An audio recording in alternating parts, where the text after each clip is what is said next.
get a mic, and you get a mic, and you get a mic, and you get a mic. Attention all sales reps. The CBA Buying the Dream presentation is now beginning in the pavilion.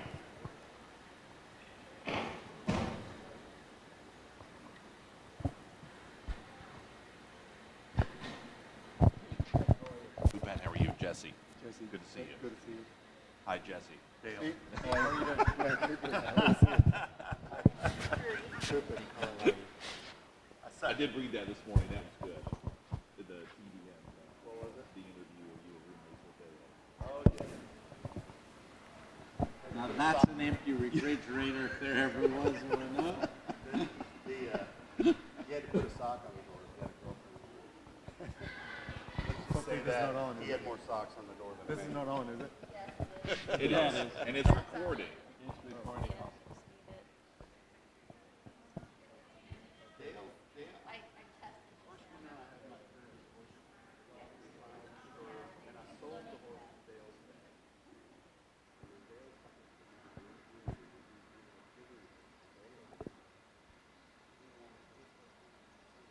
No kidding?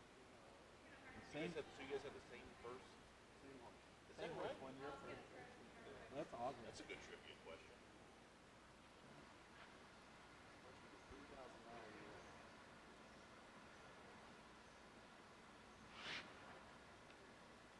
You running the show on this?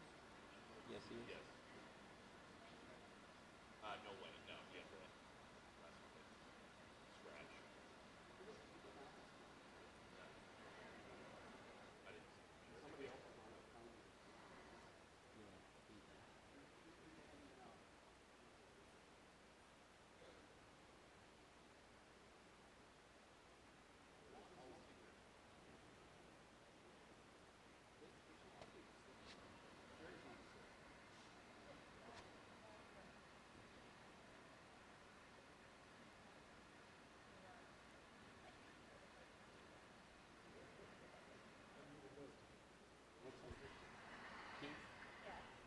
Yeah, here it is. Yeah, Bass is the assistant church. But Keith Austin is the assistant. Like or something, or you done it. No, I used to have a very good Louisiana Bear horse from Mr. Heidelberg when he won a Louisiana Bear stake at Louisiana Downs when he was training. And it was like a WWE interview, bringing on and stuff. It was funny as hell. It was good for him. But I will go on record as saying that was the last stake he ever won also. Yeah.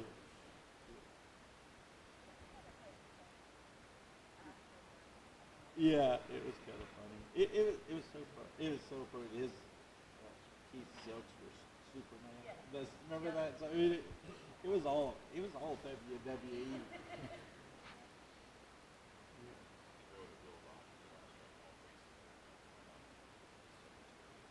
Dude, they wanted to kill him. They wanted to kill him. They wanted to kill him every day. He was Braulio Veza riding champ in the Secretary movie, and every one of the scenes he would win the damn race. He'd let his go. Like they wanted to kill him.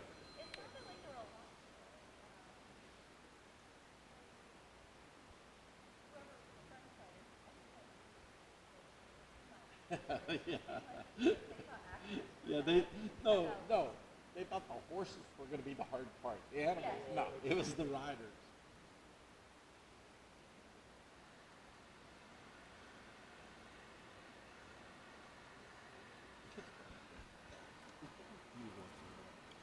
Oh, I know, I get my I know, yeah. Eddie Martin works for and stuff like that. And right? Sure. How's the track, Eddie?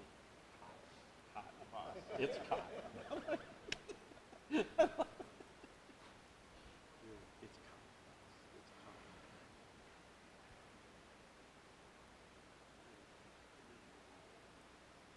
He does. Eddie's called company. That's what Eddie is. He's company.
Well, good morning, ladies and gentlemen, and welcome to the Humphrey Finney Pavilion. Thank you for joining us for this morning's Buying the Dream seminar.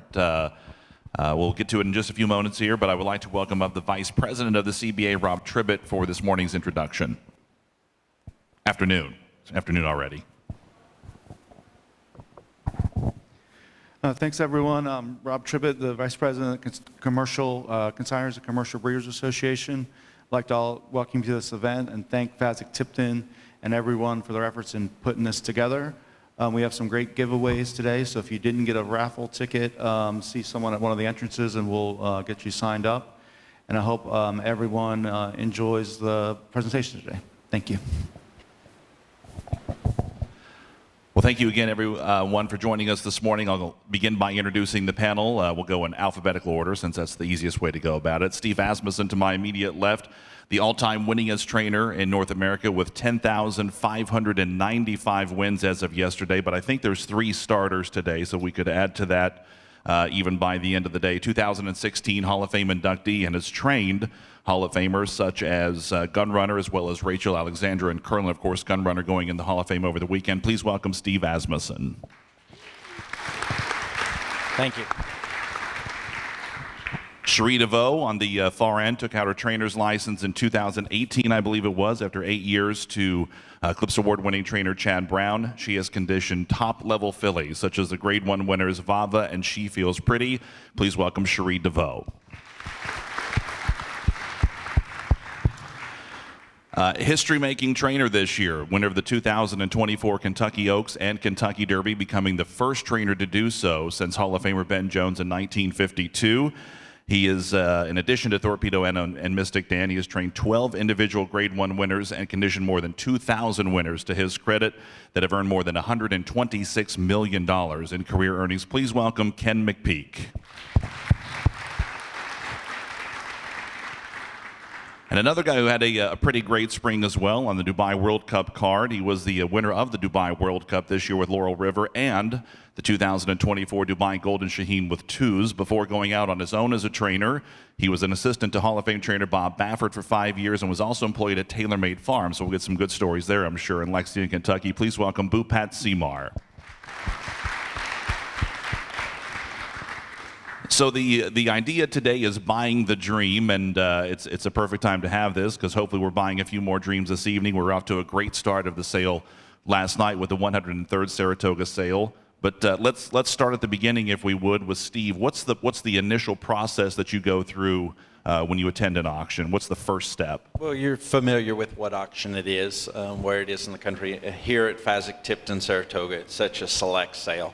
Outstanding individuals, big pedigrees, and so the process begins. You can always expect to like the individuals when you come here, but what everybody looks for is what they've had success with. How do you start the process, Cherie? What's your first step when you attend a sale? So I'm married to a bloodstock agent, so I let him do all the legwork, and I get a nice shortened, condensed list.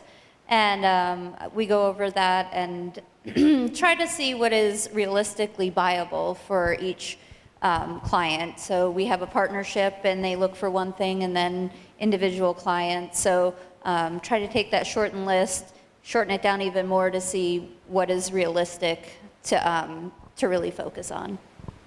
Kenny, I know you have a team that works with you. Do you guys approach the sale from the same perspective? Do you kind of give them instructions to start out with, or how do you begin the process of working a sale? Barn one. I like looking at a lot of horses. I like looking at everything. I've always enjoyed it. I think you look at a sale as a percentage of stakes winners. You start off at that number, and this is typically a 9 or 10% stakes winning sale. Keeneland September is 7% and works its way down. Basic October is 3 or 4%. And really what I try to do is squeeze an auction down into the horses that I think physically look like stake horses and then eliminate the rest of them. And we're extremely quick. Like this sale, I don't even have any help. I just do it myself. Doesn't take very long.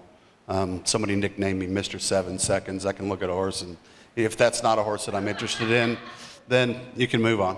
And then we put circles around the ones we come back through and then circle back around and try to be systematic and squeeze the number down into probability of a stakes winner.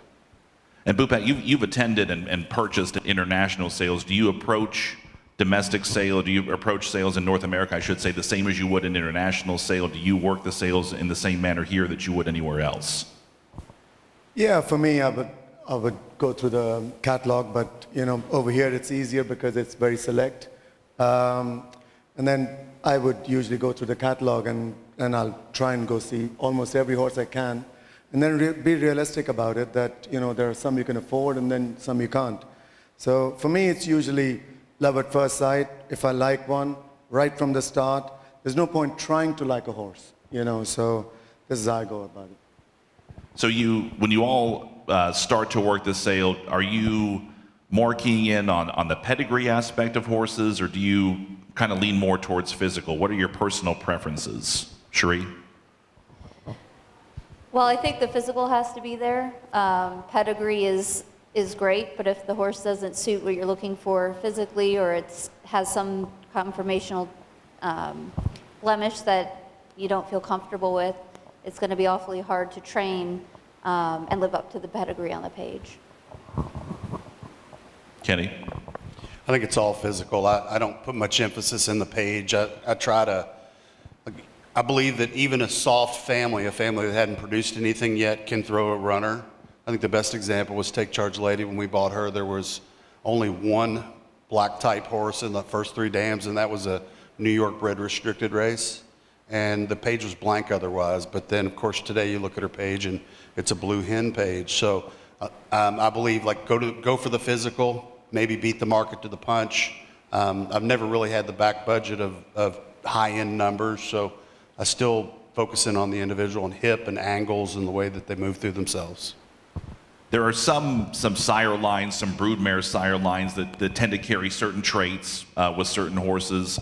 Do you forgive those traits if it's a certain sire that you're familiar with, or do you kind of grade it on a curve, if you will, if there's certain sire lines? Steve, do you have any tendencies that you pick up on with certain sire lines, and are you forgiving of those, or do you just come to expect it with those horses? Very much so. I think you see certain horses that is acceptable on certain bloodlines that is not in others, and I think that it's over a volume of horses, and I've always said, it's the individual. I mean, I would much rather have the best horse in the pedigree than just the average horse out of a good pedigree. The right horse makes the page, and I think when you're, especially at a select auction like this, that's what you're looking for. A lot of nice individuals, but you want the one that can beat all of the rest. Bhupat, from an international perspective, you get to see, obviously, and we see them here sometimes in North America, but you see prominent stallions from Europe. You get to see Dubawis. I'm sure you've been around Galileos before. So do you notice certain tendencies in the physique of a horse that would be perhaps bred in Europe and raised there and kind of more conditioned to their racing than you would in North America? It's if you're looking for a dirt horse, then it's a dirt horse. You can find a dirt horse in European pedigrees as well, and which is typical of a big hip and good shoulder. Dubawi is a very different kind of a horse. Most Dubawis don't walk very well, so when you're looking at them in the sale, they kind of throw you off. But in my opinion, I think Dubawi is a very, very good dirt sire actually, and he doesn't get a chance to come on the dirt very often. And but yeah, grass horses are a bit different, but you can find them anywhere, dirt horses. So you mentioned that perhaps they don't walk very well. Are you forgiving of that when you're looking at a horse who's by Dubawi, or do you compare it then to the rest of the other horses you're looking at from a physical perspective? Yeah, like you said, certain stallions throw certain kind of traits into their progeny. So yeah, Dubawi, he's proven himself anyway to be a great sire. So you have to forgive sometimes when they don't walk that well. He's just every one of them, most of them actually I've seen, they're usually a bit of a stiff walker. Cherie, do you key in on a horse's family specifically when you begin the training process? Will you go back and look at siblings if there are any, or perhaps what the first dam did or second dam? Does that have any effect on how you start out with the training process with a horse? I try to approach each one as an individual. I think we've all had horses that might be pegged as one on their pedigree, a turf horse that can run on dirt or vice versa. And then as they're going along, it might be the tiebreaker if they're not progressing on the dirt, and you go back and look and see, yes, there is turf in there to justify putting each specific horse on there, but try to let them train along as best as they can to let them tell you where they're supposed to be. Does that have an impact? I mean, if any of you have trained a horse that's in the family before, does that impact how you look at a horse at the sale, or do you just genuinely try to look at each horse on an individual basis? You are looking at them on an individual basis, but you are influenced by who they're related to. And I think there's a tremendous amount of experience with a number of horses, and you obviously see a little bit of somebody you've had in all horses you're looking at. Kenny, do you have anything to elaborate on that? I mean, with horses. Yeah, sure. So if you're looking at a catalog page, the hybrid nature of the thoroughbred, and you get different bloodlines coming in from different angles. Obviously, the sire line's important, and I believe there are sires that are top line dominant, and then there are broodmare sires that are bottom line dominant. I know that when I was young, I learned a lot. I used to study pedigrees before I ever even came around the racetrack, and you had female lines like Mahmood and Buck Passer and Prince Aquilo that were very prolific in the bottom of the female family, and I still think that those patterns still exist, in that if you look at a sire and what kind of broodmare he was out of, and if he's on the bottom and how all that pushes through, it is very important. Like Deputy Minister, I think, is fantastic on the bottom line. I think if you see a stallion, anytime Secretariat still exists in the pedigree, but he primarily exists on the bottom, and if you can get that Secretariat gene coming through, but it has to go male to female to male to female, and it comes through a certain angle. And when you're looking at a yearling, you're trying to predict where is it coming from. So I'm looking at the page and I'm saying, okay, if I see whether it's Uncle Mo on the top or a Northern Dancer on the top, or there's different lines. I mean, there's not much Roberto left, but Arch still shows up with the Roberto line through Blame. But all that stuff in my head is I'm trying to figure out the riddle. Okay, looking at the page, looking at the horse, where's it coming from? What kind of horse am I looking at? What genes are being pushed through, and what type of horse am I going to get in front of me, or should I have in front of me? And going back to half brothers and half sisters, what's the old saying? Mrs. Clay had 10 sons, but only one of them was Cassius. So I don't put a lot of emphasis in it just because it's a half or full brother to a certain horse, that it has to be a certain type. They come and they all look different every time.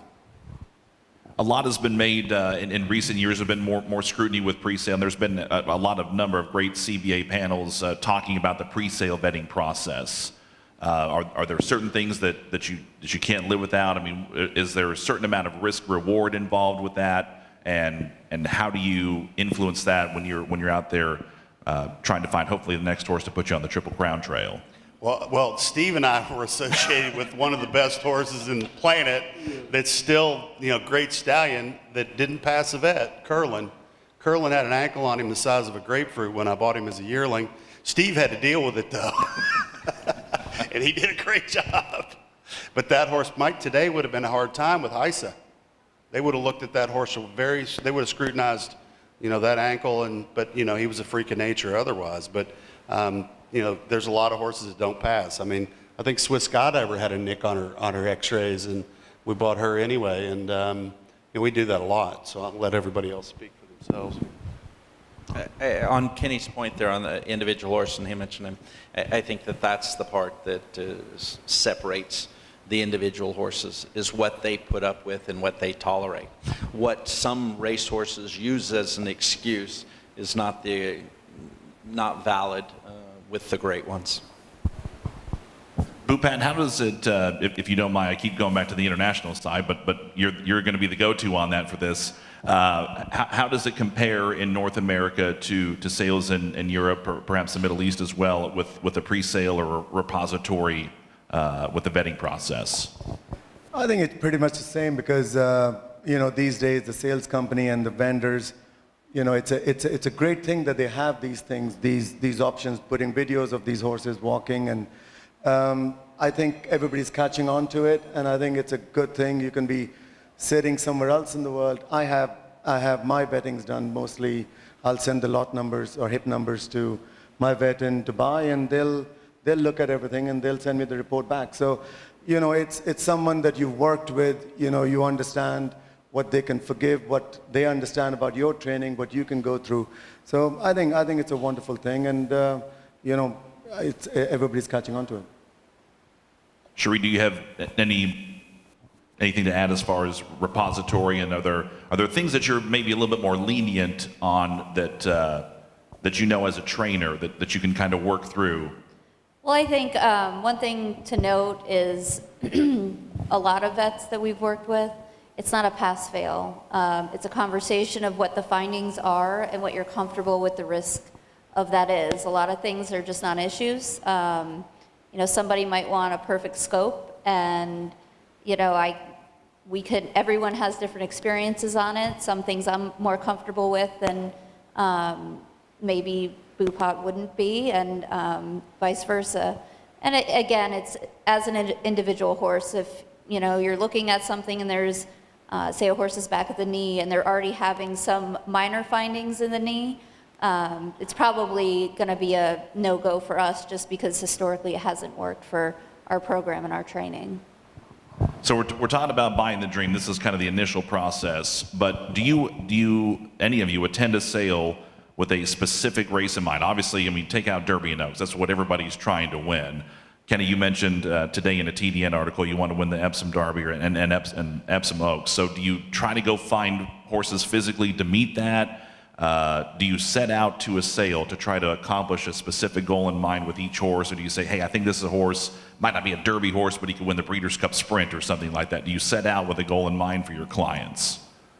Well, you want Saturday horses, you want front page horses, and so when you're looking for, you don't want to ever compromise on the way that if one looks like this is a horse that could win anywhere, anytime, on any surface.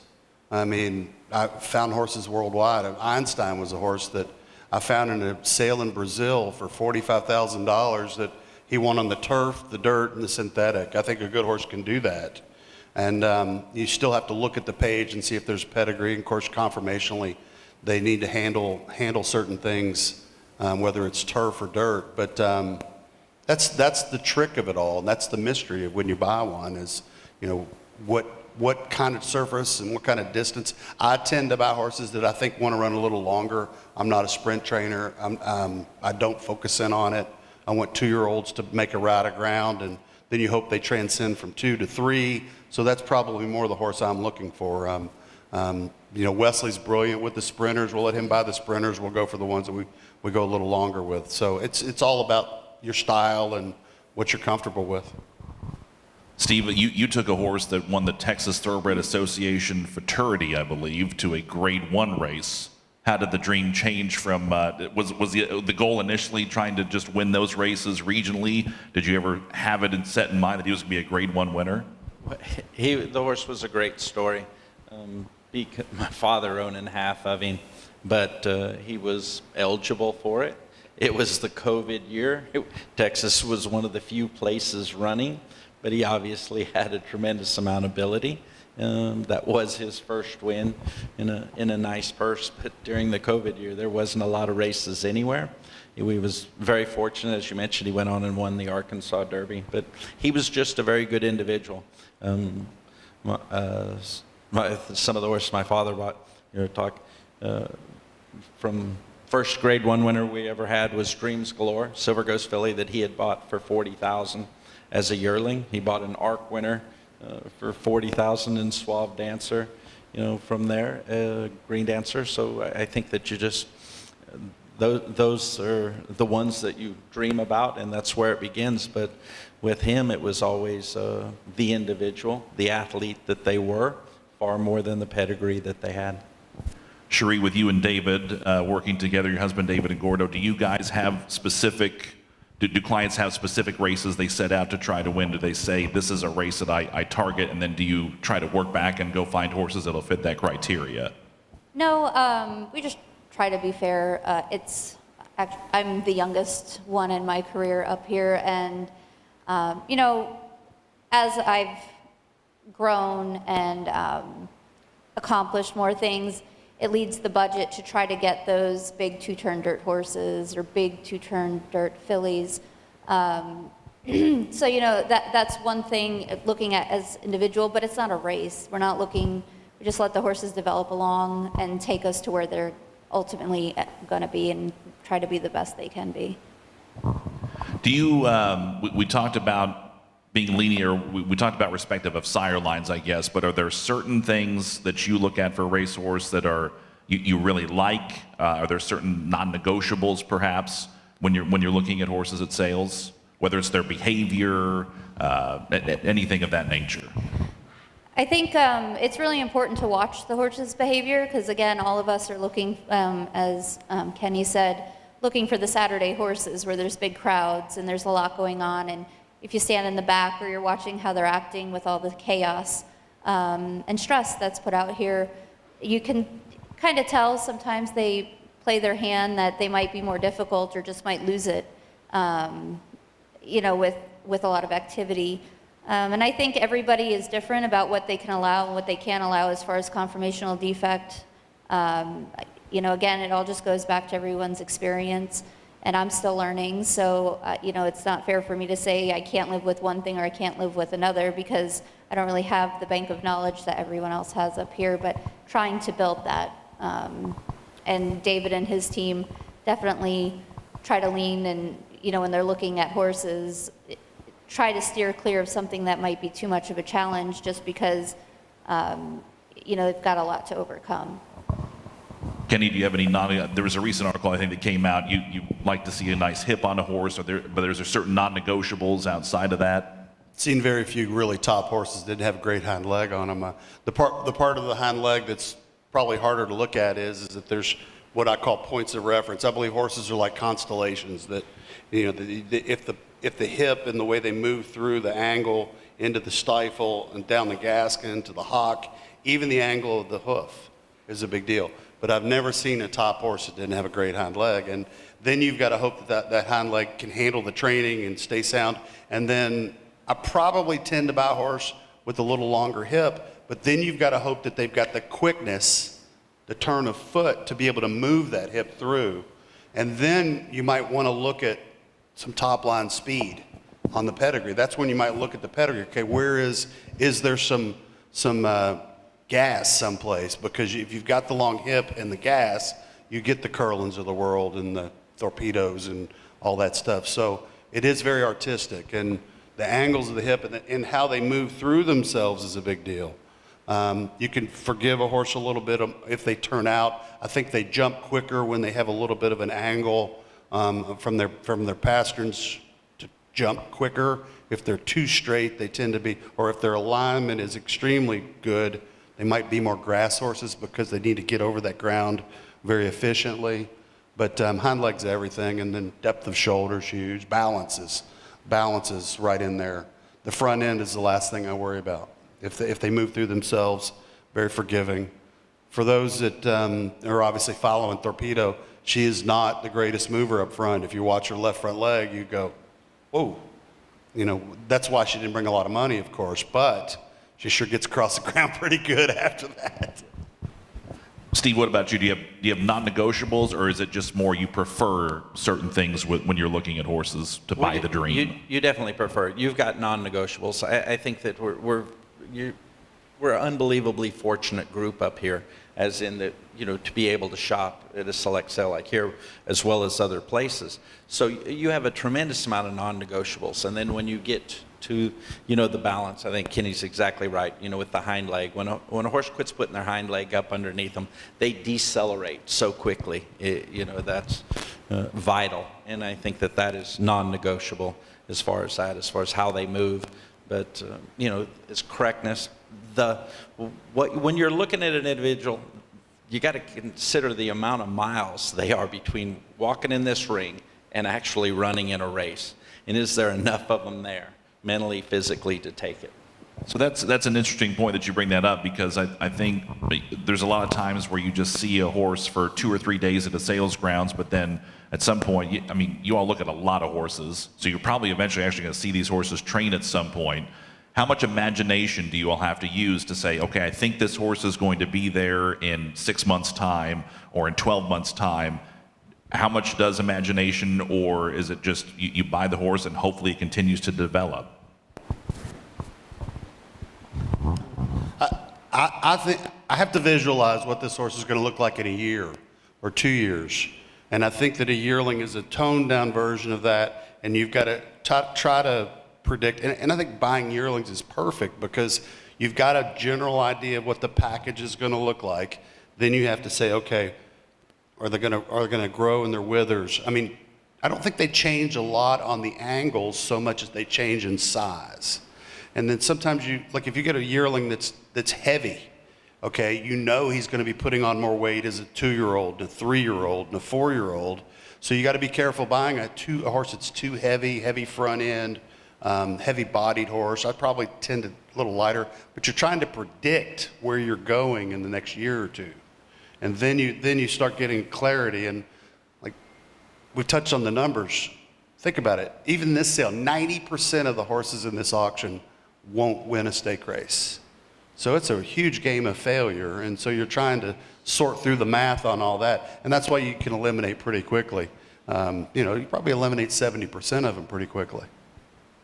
Bhupat, do you have anything to add to that? Yeah, I think what Kenny said, and it's all about imagination, because when you're buying a horse, if you're buying a 2-turn horse, you're imagining what he's going to do in a year and a half, or 2 years. So yeah, for me, it's it's about a good hip, a good shoulder, and a very good balance. And exactly, we're all trying to buy these Saturday horses, and if you don't have that imagination that what they're going to look like in a year or two, and I think we're not going to have that much success. From each of you, what was one of the perhaps training audibles you had to call? And by that I mean I think of a horse back to Midnight Loot. He was a big horse, kind of a 2-turn horse, bred to run 2 miles, and he ended up being a 2-time champion sprinter. Did you guys have any horses? I'm sure you've had them, but we would love to hear the stories as far as a horse you kind of you were going one direction with, or it was bought with the intent to do something else that you had to go back in a different direction with. Not everybody all at once now. No, it's generally a physical issue. I think a great example of that, Mitoli was an incredible horse. David McCathan had him, but he, beautiful as he was, plenty of pedigree, he was a $25,000 yearling at Phasic October because of suspensory ligament behind. And I always thought that he would stretch out, but why would I risk it? As fast as he went. He was a horse, Hot Rod Charlie's brother, who went plenty far. But he's doing plenty good at what we're doing with him, and I never asked him to go further or whatever.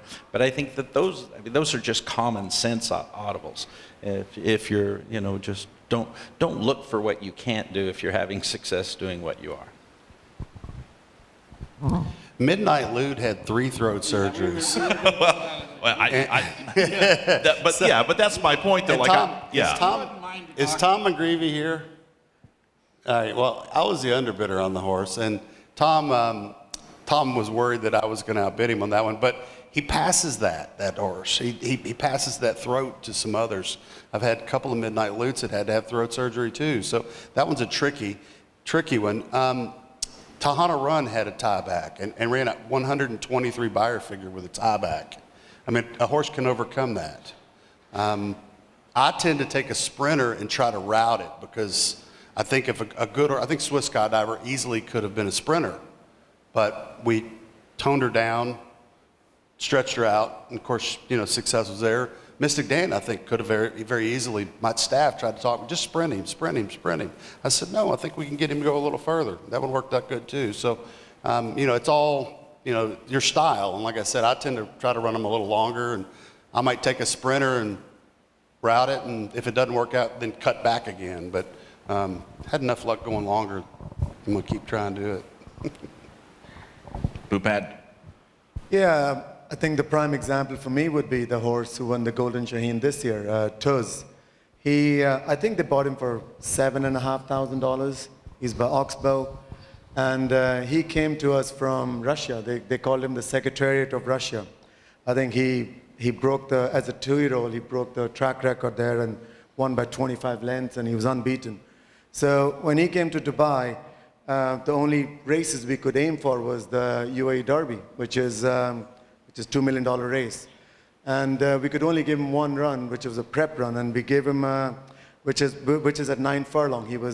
We were first and second in that race, and it was a 9 furlong race, and unfortunately the World Cup got cancelled because of COVID.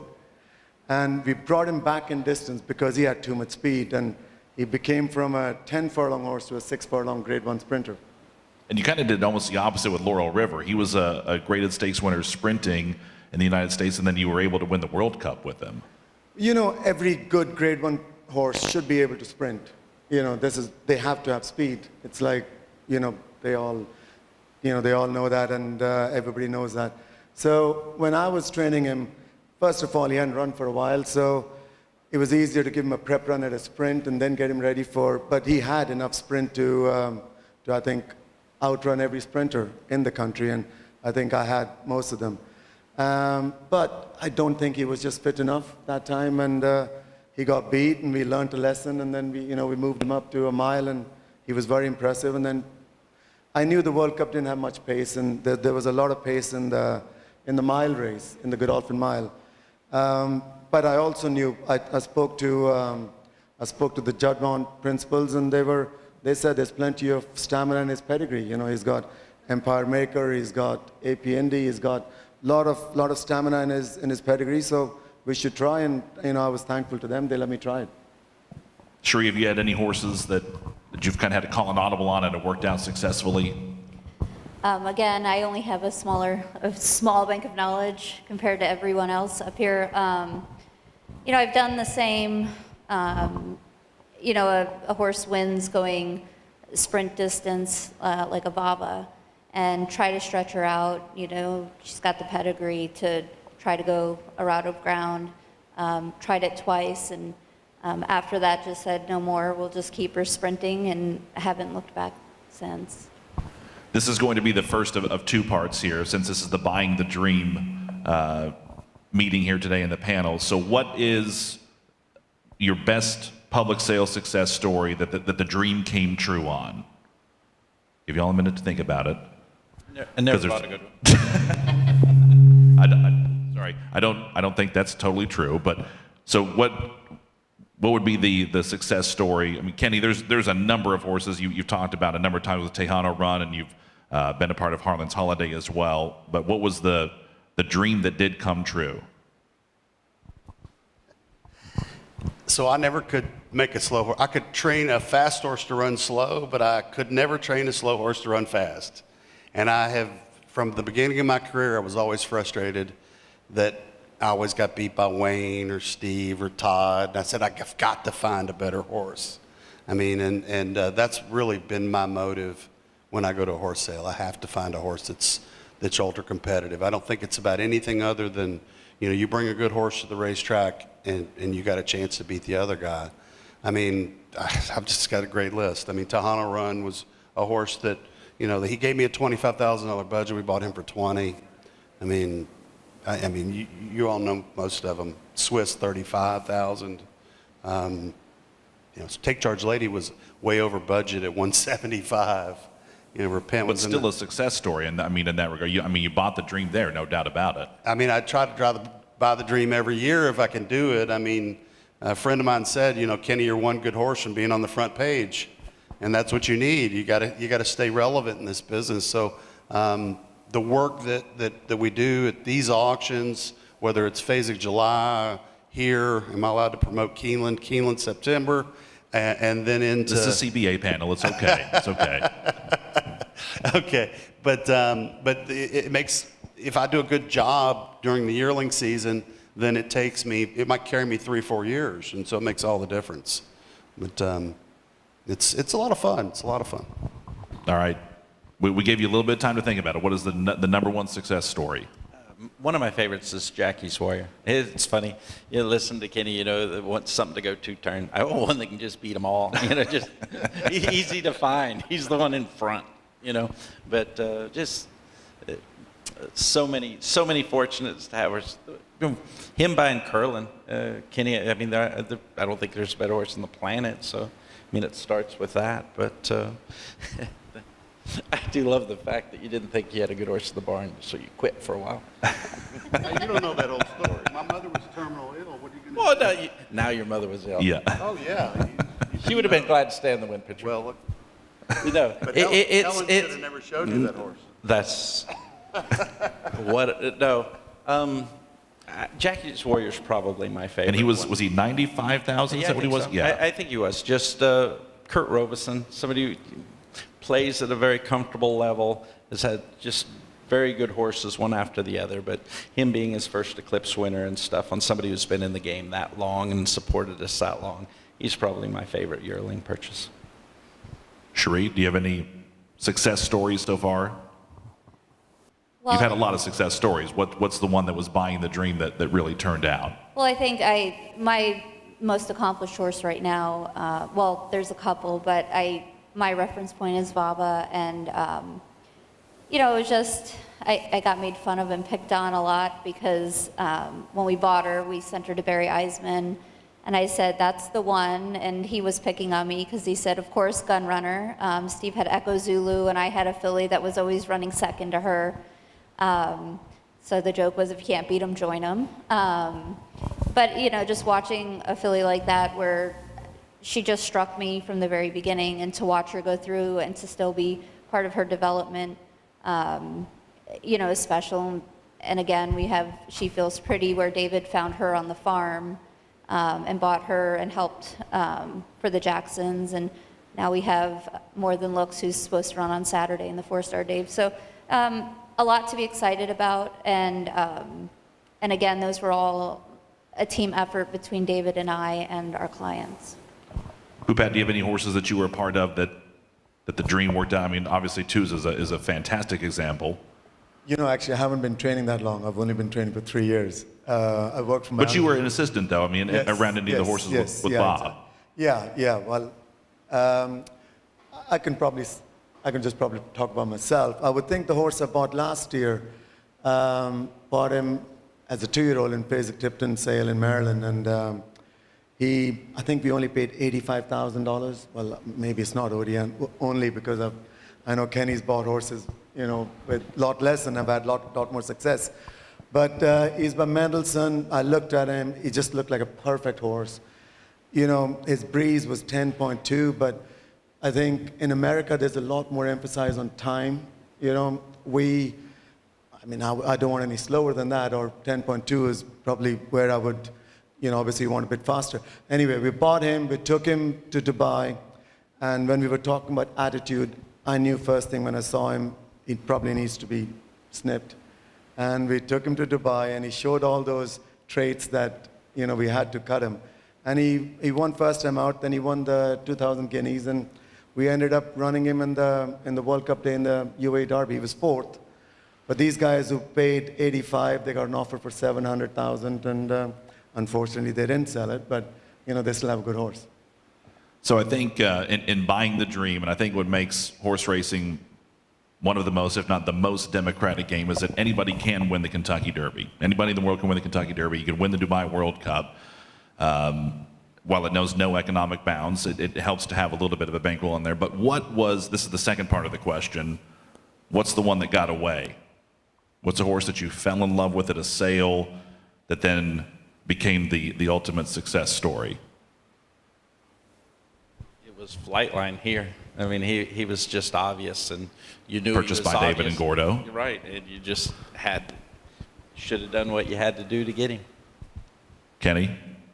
Well, Curlin, because I had him in my hand, and then, no, seriously, my mother was terminal ill, but I turned horses over to Helen. Helen ended up with a horse. Steve ended up with a horse. And actually, Steve wins the Arkansas Derby with him, and then we bump into each other, of course, everywhere all the time. Hey, and And I congratulated him. And then he claimed a horse off of me for $7,500 the next day. And I'm like, what are you doing? Why would you do that? Do you remember that?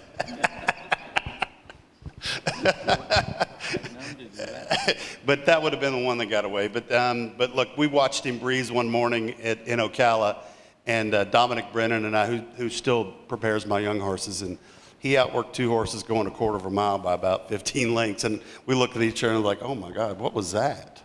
And he said, you better get your trainer's license back in the spring because you need that one. So I called the guys up, and they said, oh, we already promised him to Helen. Actually, there was another trainer, remember Pat Daly? And Pat Daly passed away, was supposed to get him. And so that story had different angles and twists, and it'll make a good book one day. If they ask my version, there's some really interesting stories on that horse. Sheree, do you have one that got away yet? Not yet. Thank goodness, yeah. Thankfully, not yet. There's Yeah. a lot that I have liked, but I knew were not going to be in my budget that I've watched, and I, from afar, that, why is it escaping me? Arabian Night. He stood up there and he was just a standout. And I knew that the budget wasn't there, but it was really nice when you look at it and you see a horse be successful, and then you just put it right there in your head and just try to look for that in your own price point, hopefully. Bhupat, have you had any horses that you've seen in recent memory that you really liked that you weren't able to purchase for one reason or another, whether it's... I would think a lot of horses, but they're out of your price point, and there's no one particular one, but I do know lots of horses that I've liked, and they have gone on to win good races, and you think next time you're going to come back with a bit more budget, and your pocket's full, and hopefully you can buy that kind of horse. I don't have any individual one. I've got one interesting one. So I've done some international work over the years, and South America has always been real interesting. And so I flew to Argentina, and they showed me Candy Ride. And I looked at him, and the word was he had some unusual vet exams. And then I went to Brazil and looked at a group of Grade 1 winners there. And I ended up buying, I had $500,000 to spend. I bought Hardbuck, who won 5 in a row and went to Europe and Dubai. But I could have bought Candy Ride. Of course, the story would have been different if I'd bought him. He would have run at Ellis Park instead of Santa Anita. But anyway, that's kind of the one. I thought, and I still love him as a sire line. Of course, Steve with Gunrunner really launched him, and I think that's the next sire line still. Bhupat, with your experience working at TaylorMade, did that experience change how you went to look at horse sales these days? Do you reflect back on that time at all when you were there, when you're now looking at horses at the sales? Yeah, TaylorMade was my real first education because I finished my school and college in India, and I always knew how to ride a horse, but I didn't know anything else besides that. The Taylor brothers, Mark Taylor, and they're the first people who actually taught me about conformation, and I could read it in a book, but when you have to physically go look at a horse, since then, and they've had so many good horses pass through them over years and years, and I've seen some really proper, nice champions that came out of that place, and all the different angles they came through. As you all have developed as trainers, has that played a role? It talks about developing their eye when they go to a horse sale. Has that changed over the years? I mean, you've been raised around fantastic horsemen and women, your mother and father, quarter horse side of things. Has your time as a trainer, has that changed in developing your eye? Does it change, or do you kind of have that same standard set that you've been looking for over the past few years? I think that you have the same standard and same baseline that you did. I started shortlisting for my dad early, and been very fortunate to be at a lot of sales, follow through with what they are. But I think that the climate now, it requires a better horse to continue to do it. And it's just far more expensive now. So you have to compete and win at a higher level to pay for what it costs. Kenny, has your eye changed at all? I mean, from the time that you were back to Tejana Run, now you're kind of changing into another spectrum here with your auction purchases as well. Has that changed at all? Does that influence at all? No, I still do it the same way I did when Roy Monroe gave me a $6,000 budget, and I bought him a Lord of War filly, and so I squeeze the auction, I squeeze it down to the ones I think can run, and then I stick to those numbers, and I don't do it any different now than I did then. And I've got this really great base of what I'd call middle and lower market clients, where I still work the last book at Keeneland, and I work all, every session.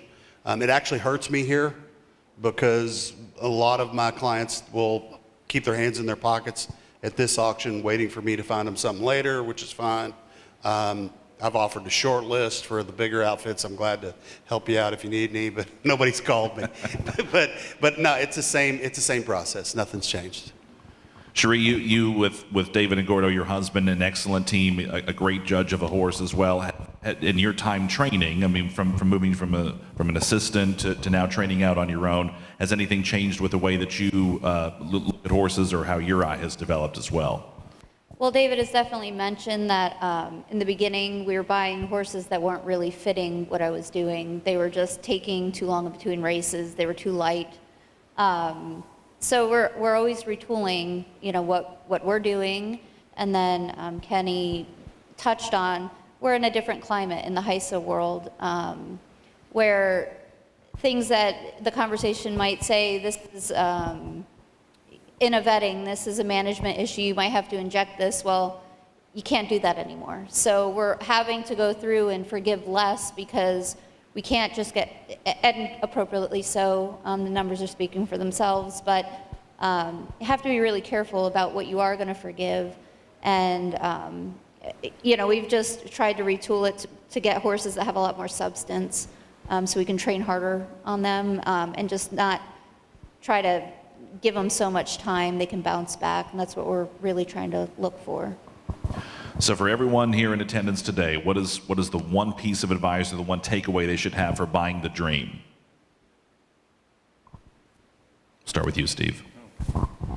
We'll just go right down the line. Well, I think that you just, when you purchase one and stuff, you're not dating anymore, you're married. It's not because you kind of like them, you better love them because they're yours. And I think that that's the focus you gotta have, because and the vision of what you think you're gonna see fast enough, will he last, all of the above, but you're married from that step forward.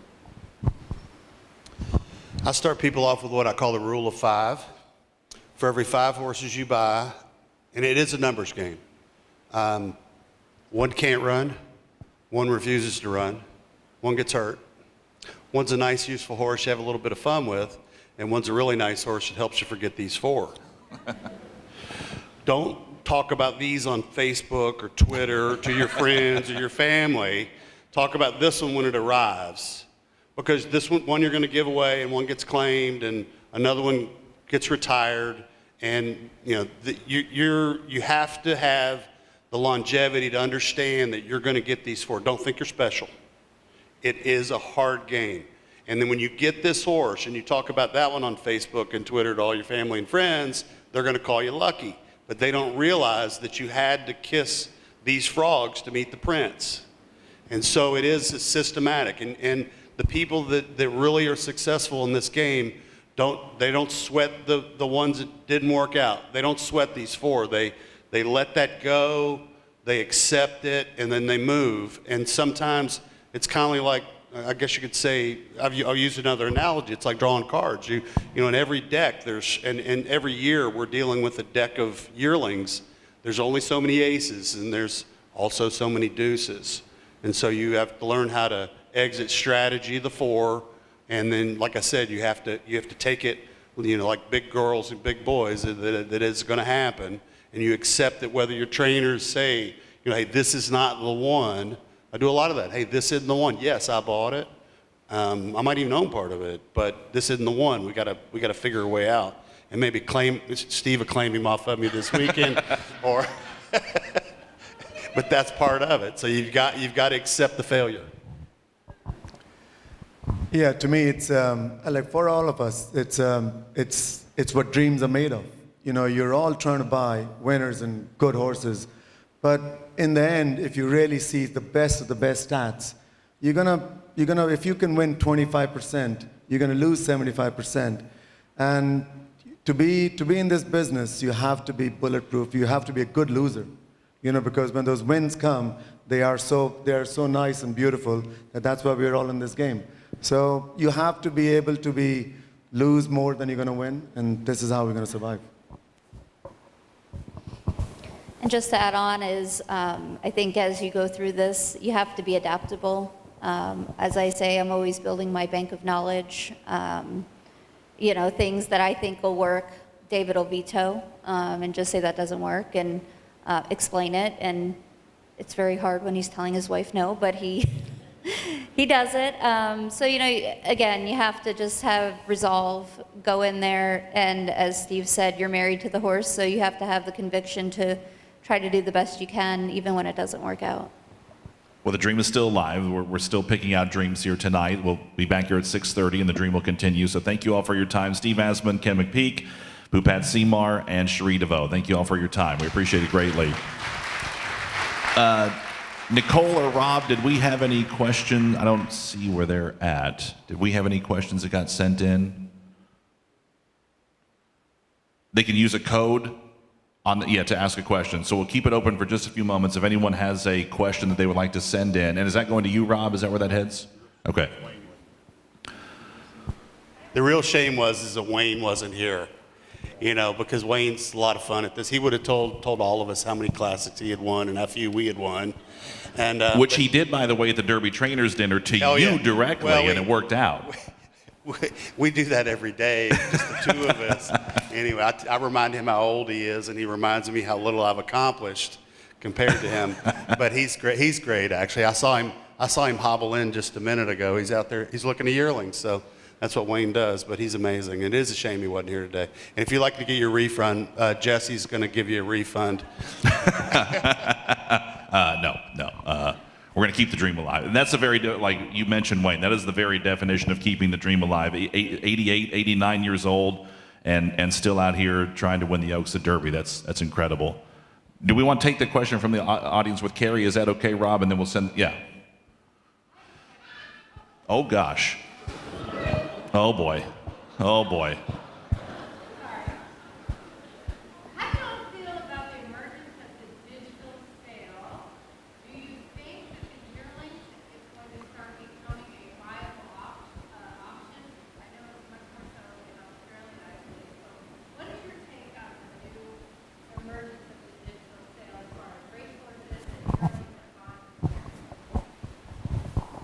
I don't know if it'll replace the yearlings, but I think that, for racehorses, when somebody, when you go over the 5 that Kenny was talking about, 4 of them will be available. And the next available, what you want to do with this horse, the next available digital sale is becoming the answer. And I think it's got a marketplace, and the number of people that are witnessing them and now starting to step into them, it'll only expand.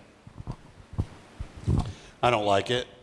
I'm not going to participate in it. I don't see it. Maybe if I have a client who needs to move a horse really quickly and the timing of the auctions aren't there, I don't see myself ever buying horses off a digital sale, and I don't see, maybe sell one here or there, but we haven't participated at all up to now. I haven't even moved to the iPad yet. I'm still doing the old school catalog. I don't know if maybe I am just sticking to the way I always did it. And I'm just going to add on to that. I think a lot of yearling, especially, it's about the feel and looking at the horse. You can only see so much on the digital sales with the videos that they give. Sometimes I do look at the photos and the videos that are included on the online pages, and it can negatively impact. When you look at the horse, it looks far better than it would on those videos or on those pictures. And they're always changing. So when those videos are taken 2 weeks later, the horse can have something change and something different that might push the needle one way or another. It saves me plane tickets to travel to buy these horses. So, I don't know. I think that's probably looks like it's the future. I haven't participated in it. I've had clients who bought through them and sent them to me, but I guess you don't have to be there, and sometimes that's why it's working out, I guess. Do you have anyone that helps you, though? Or would you totally just be comfortable if you have no boots on the ground? Or do you always have boots on the ground? Can you call somebody and say, can you look at this horse for me? Yeah. I mean, if the client calls me before he buys it, yes, definitely, I'll tell someone to go look at it. But if they bought it themselves and send it to me, then, this is how it is.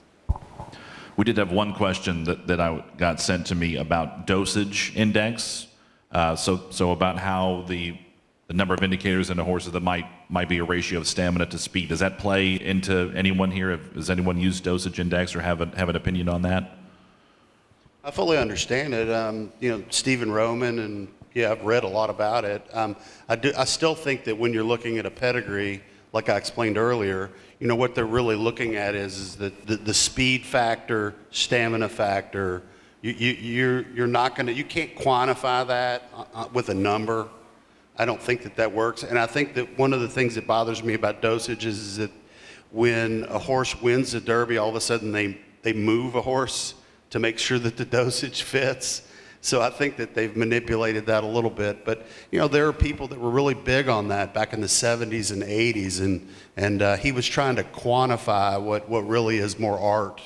And but I'm very aware of it, but I don't read into it whatsoever when I buy horses. So you're a little more statistics based as opposed to on the dosage end of things. Statistics? No. Well, you say that this sale has a highest number. Like when you shop the sales, you tend to. You're a big numbers guy. You've been giving us statistics as far as. I know that there's going to be 10% stakes winners. So there's 24 stakes winners in this auction. Yeah. So why should my short list be any longer than that? And that you have to target that number. But it's funny because I'll work the auction and then my numbers come out and they pretty much spot on. If it's a bad group of horses, then the numbers aren't up there. But the dosage is a totally different type of way to, it's apples and oranges we're explaining there. But, I wrote a paper on it when I was in college, believe it or not. And I found it interesting, but I do think that you still, like where you place a stallion in your mind is more important than the dosage. I mean, I don't think today they include Uncle Mo or some of the new, Candy Ride. Those stallions haven't been, I think, factored into the dosage. So, like I said, it's somewhat irrelevant to me. Rob, did you pick up any? Where's Rob at? Did you pick up any?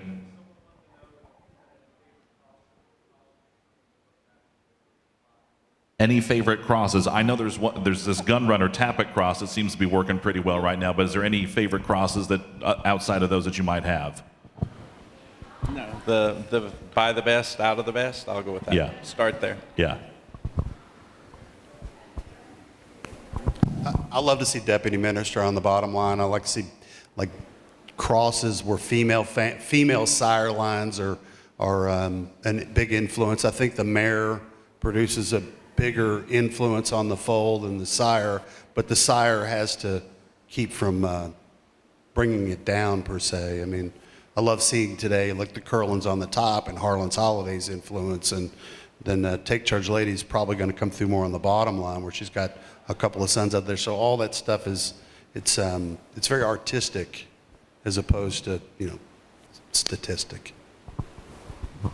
Do you look for just real quick, just one last question here, with horses that you may have been around, Cherie and Bupat, and with Steve and Kenny as well, horses that you've trained or been around, even as a trainer or when you were assistants, Harlan's Holiday, for instance, or Curlin, do you look for those similarities? Do you call back onto what they were, and do you kind of try to look for those similarities to duplicate that, or do you harken back to that at all when you had them? Absolutely. I think that, a lot of things about Curlin and the hind leg, I think it really influenced what I saw going forward. He's, better than anybody you had. And then ever since Gun Runner, it's just how they moved. I thought the thing that separated Gun Runner was when he was moving, and that obviously has influenced everything I've done since. What Harlan's Holidays accomplished as a sire is pretty amazing. I mean, we broke his maiden in an Ohio-bred stake race in Thistle Downs. He went 3/4 and 13 4. But if you look at the line, I mean, In the Mischief, I mean, there's this print that he's put on them, whether it's the Blaze, the angles, the bones. He actually had this light speckle coloring that he put on their legs that he had. And so you can see one walk up. I can literally have one walk up, and it's either by Harlan's Holiday or the sire line or out of a Harlan's Holiday on the bottom line. And they just literally stamp. And then Curlin's got that classic chestnut that he puts on them. And I think he's going to be a great broodmare sire too, as he already started off as. But those are horses I know. And, you know, there's Uncle Mo's are ones that are just kind of the squared up, and they're not exactly great walkers, but they produce speed. So there's lots of different types. And Cherie and Boopad, have you been around any horses that you see pop up into a pedigree and you say, oh yeah, I recognize that, or look for that as well?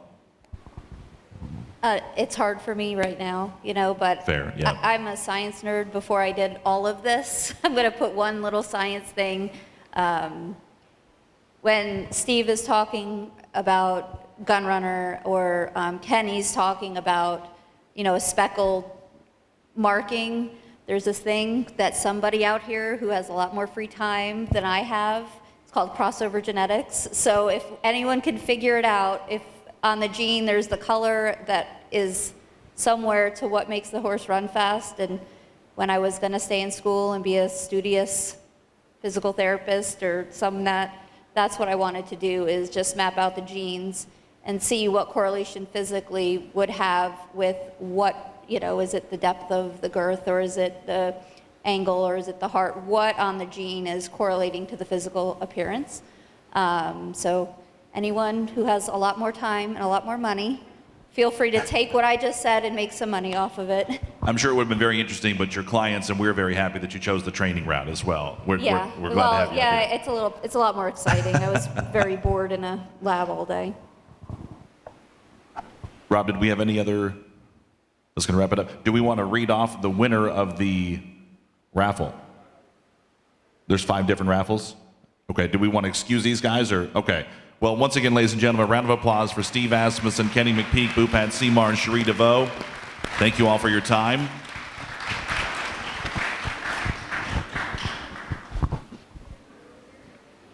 Thank you. Appreciate it. Thank you, guys. Well done. Thank you very much. Appreciate it.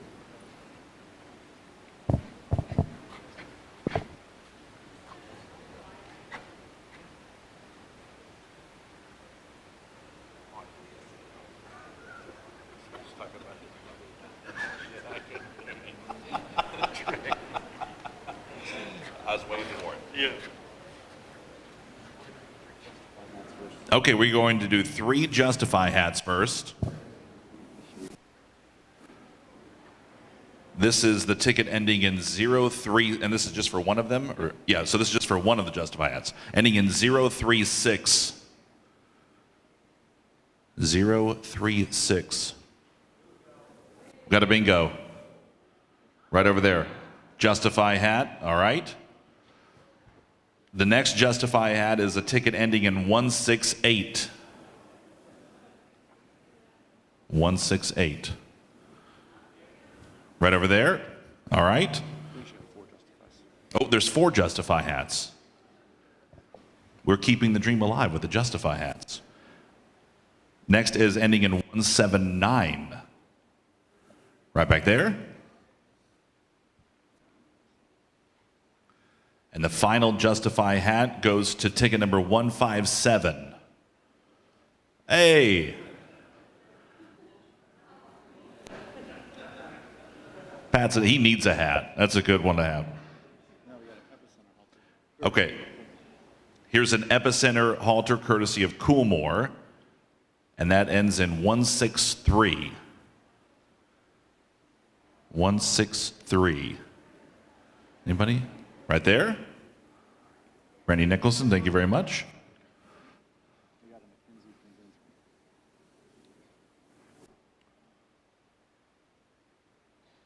Give Nicole a little bit of a break here.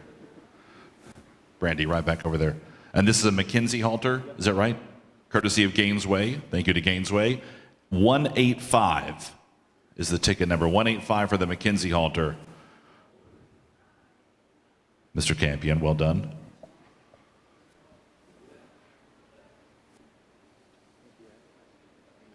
What's that? Up next, the Olympiad halter, the ticket ending in 021. For the Olympiad halter, 021. Anybody? 021. Last call before we draw another one, 021. Okay, next ticket then, 028. Oh, wait, was that you, Memelo? Okay, all right, we'll give it to you. We'll give it to you. What could you be busy doing that is more important than this, Jake? I mean, geez. Okay, so we're going to get Seize the Gray. This is the first one that I'm aware of. Seize the Gray from My Racehorse. Seize the Gray halter ending in 028. You might have lucked into a good Seize the Gray halter here. 028. That's probably Jake's other ticket. Upstairs, okay? We're just going to keep it down here. We're not going to run it up there quite yet. We believe you, though. This is the last one? Yep. Last halter, Fasig-Tipton Saratoga Graduate Flight Line, courtesy of Lane's End. 147. Hey, there. Our most excited winner was the last winner. That's great. Rob, do you have any closing comments? That's going to wrap it up. Thanks, everyone, for joining us. We hope to see you back here this evening for the second and final night of the 103rd Saratoga sale beginning at 6:30 p.m. Thank you for joining us.